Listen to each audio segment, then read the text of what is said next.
Bonjour à tous, je m'appelle Tinana, étudiant en master miage à l'Université de la Nouvelle-Calédonie.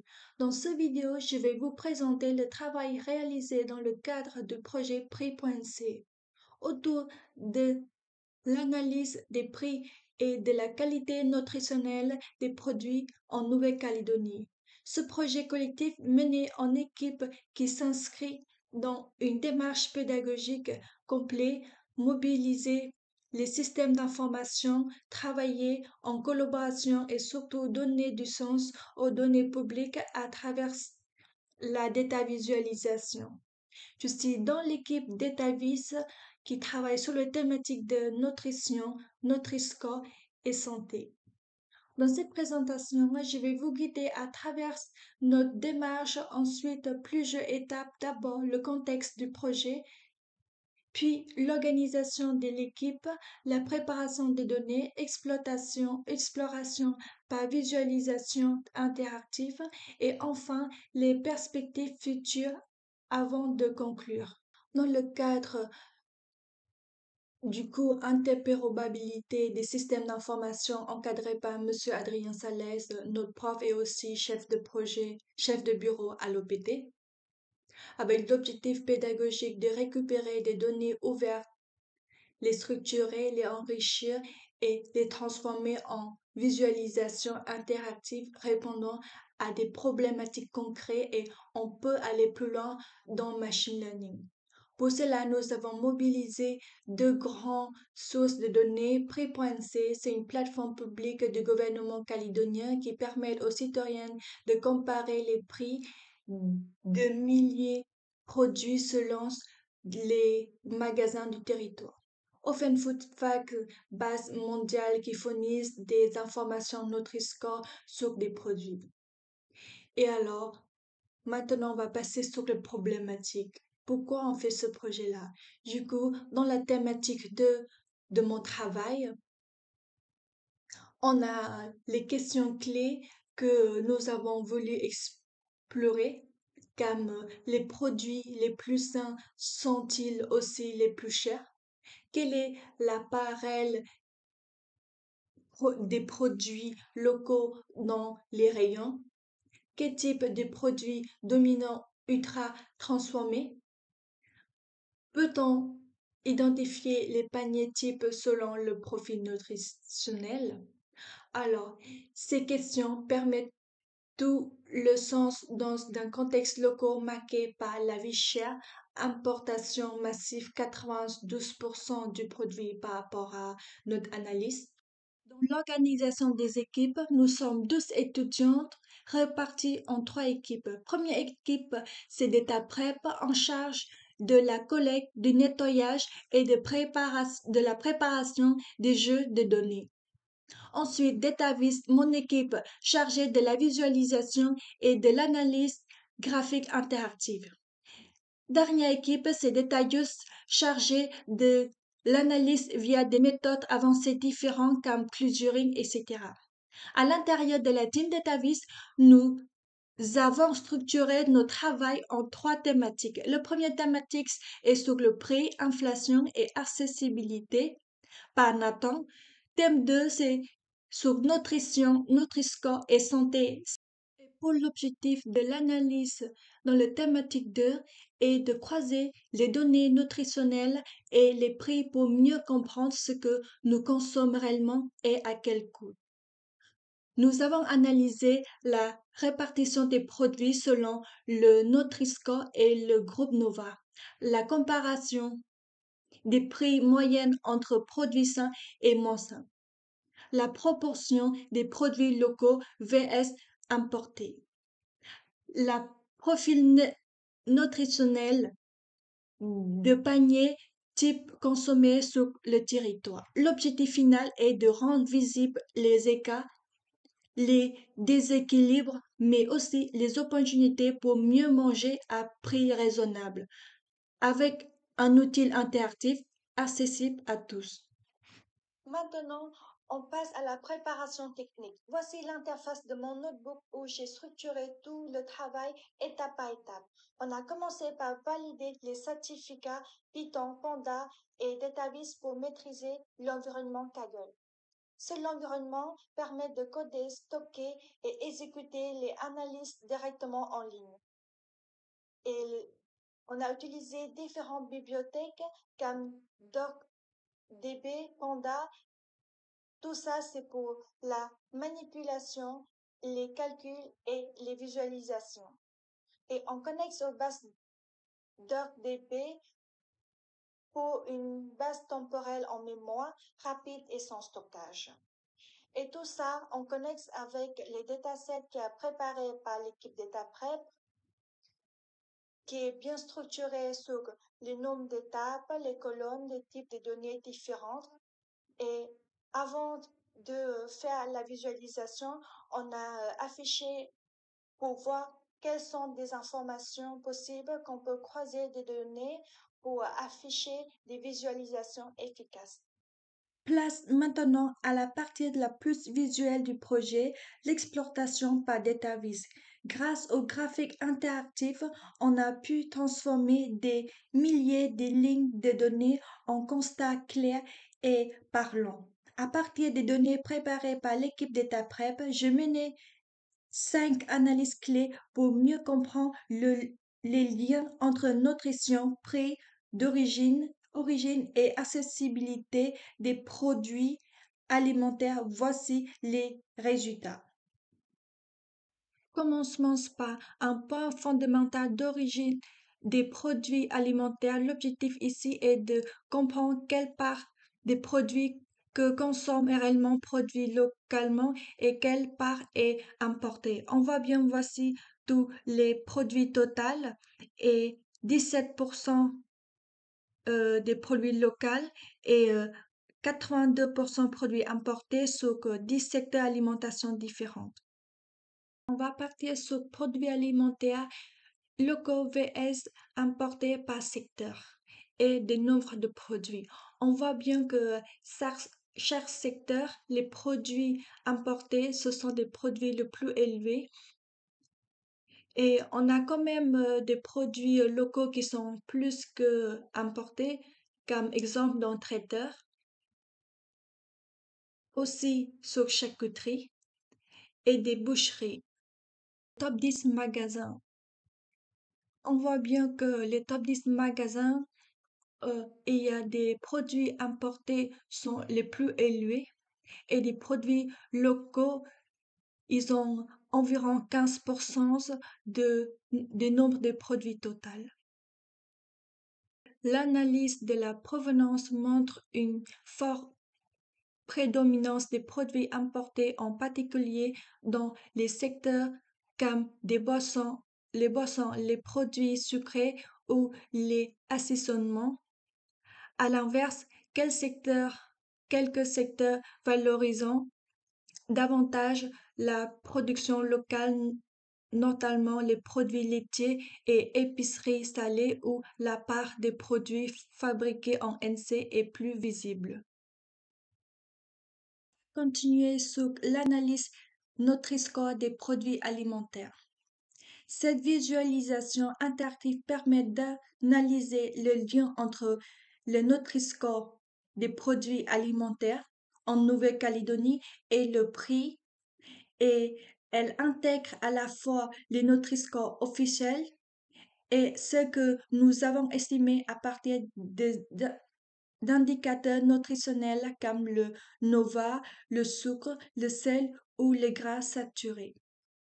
Et comme on voit ici, tous les produits différents par rapport à Nutri-Score, localement et dans tous les secteurs.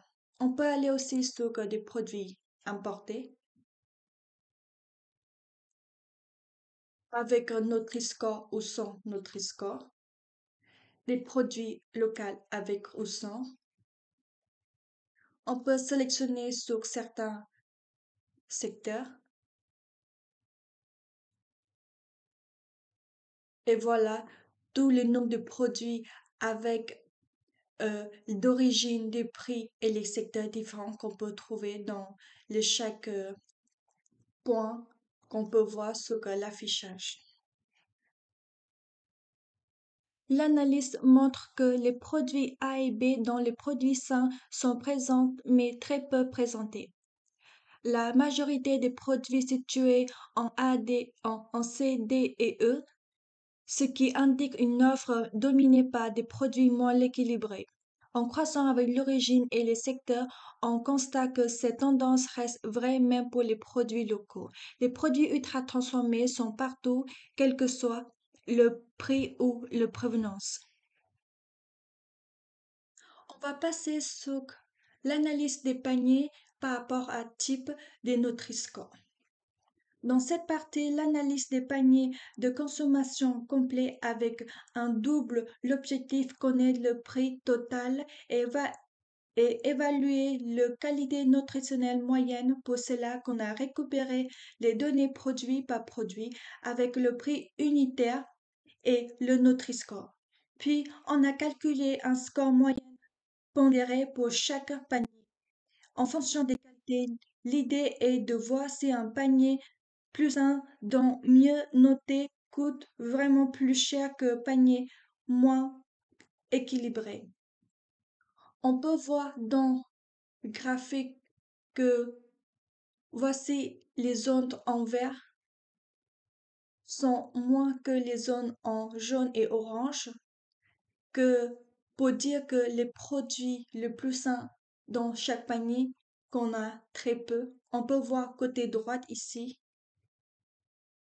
Ensuite, on peut dire que les produits par rapport des paniers, ce sont des produits en qualité de C, D et E. Ensuite, pour voir encore plus des détails par rapport à des catégories, on voit bien que en catégorie A, B et E et C et D sont très élevés. Ensuite, on peut aller aussi plus loin pour voir si c'est un produit sur chaque panier et quels sont les liens entre ces produits-là.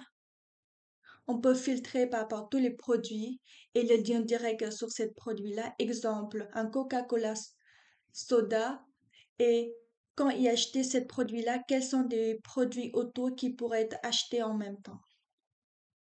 Et ensuite, on peut aller aussi sur le lien fort pour voir combien de fois ils sont achetés en même temps. Du coup, on peut voir que ici, le seuil que c'est 1. On peut regarder encore sur d'autres produits. Alors, ici, on peut voir plus de données et on peut filtrer que ça peut diminuer à chaque seuil différent.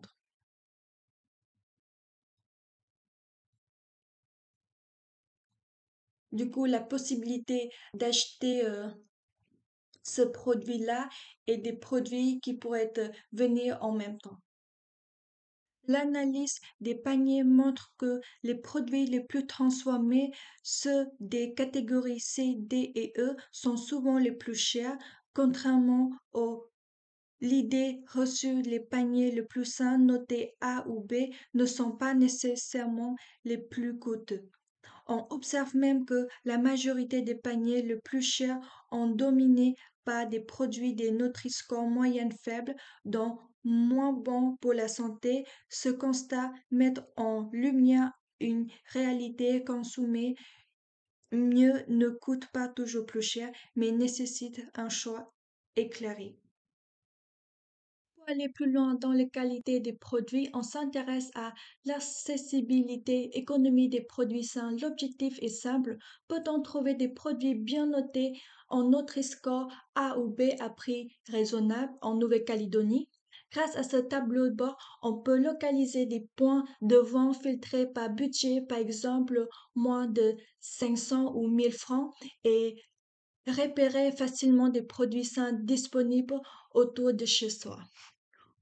Et comme vous voyez, tout ça, c'est l'affichage par défaut des différents produits à une bonne qualité au prix de 1 000 francs. Exemple, on va choisir un produit par hasard,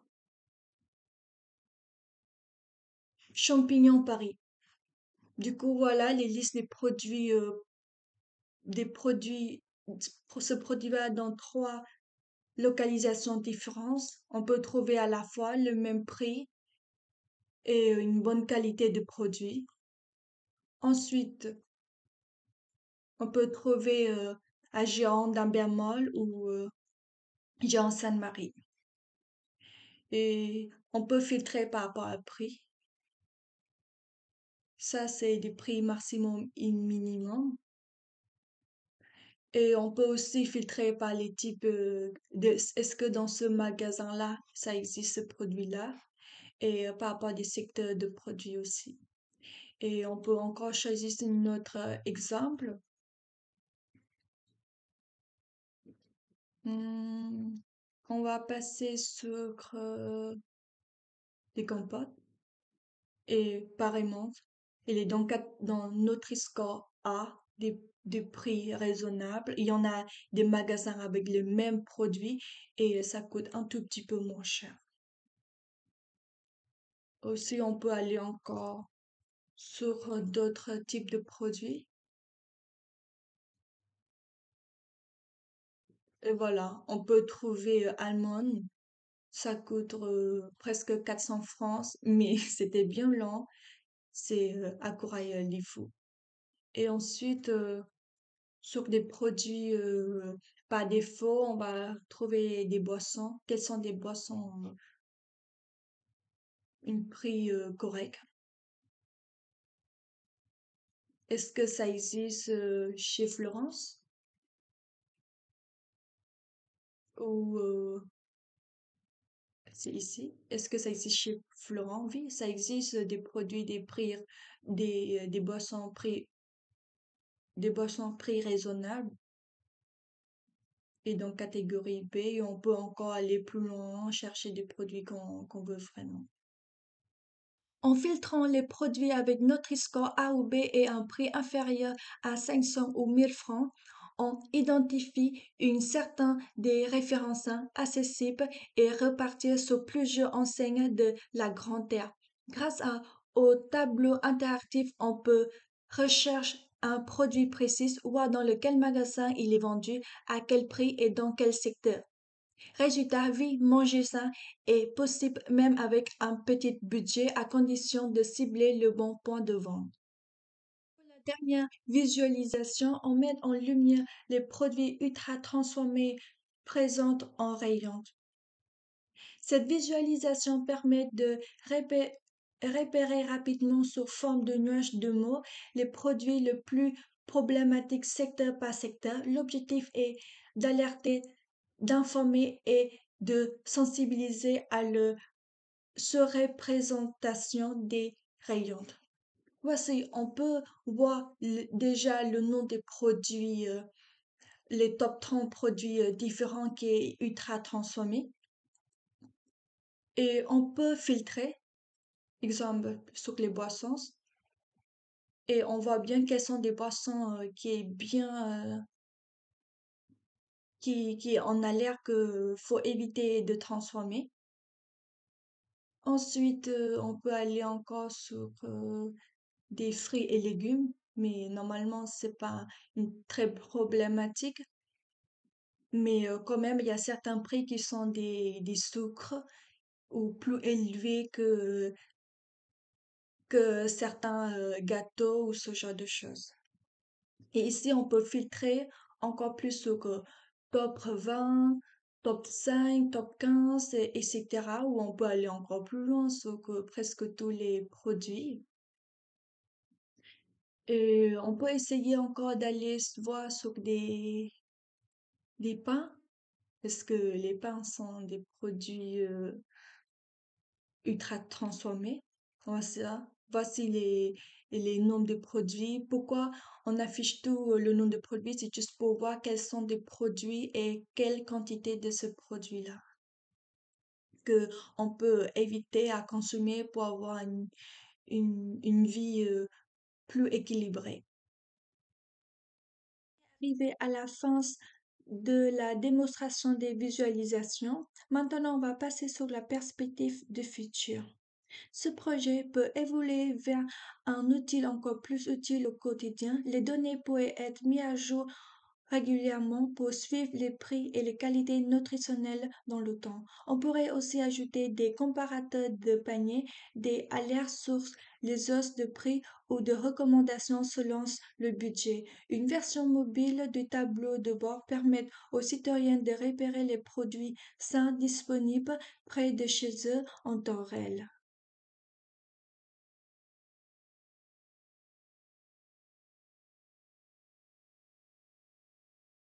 Pour conclure, cette étude croisée entre les données de prix NC et Open Food Tracker nous a permis de mieux comprendre l'offre alimentaire en Nouvelle-Calédonie, en lien avec les prix, la qualité nutritionnelle et la provenance des produits. Quatre constats ressortent clairement. D'abord, une large de part des produits reste ultra transformés avec un Nutri-Score souvent moyen à faible. Ensuite, les produits locaux existent mais restent représentés dans certains rayons. Troisièmement, les produits les plus sains ne sont pas majoritaires, mais ils ne sortent pas forcément les plus chers. Et enfin, on prouve qu'il est tout à fait possible de construire des paniers sains et accessibles. Ces résultats apportent des pistes concrètes pour autant pour les consommateurs que pour les distributeurs et les décideurs publics dans une perspective de transition nutritionnelle et de sécurité alimentaire locale. Merci beaucoup d'avoir écouté cette présentation. Si mon travail vous a intéressé, n'hésitez pas à me contacter directement via mon profil LinkedIn. Vous pouvez aussi scanner le QR code pour accéder à mon notebook complet. Et si vous avez des questions ou des remarques, vous pouvez me laisser poser en commentaire sur le notebook ou m'écrire en privé. Merci beaucoup et à bientôt.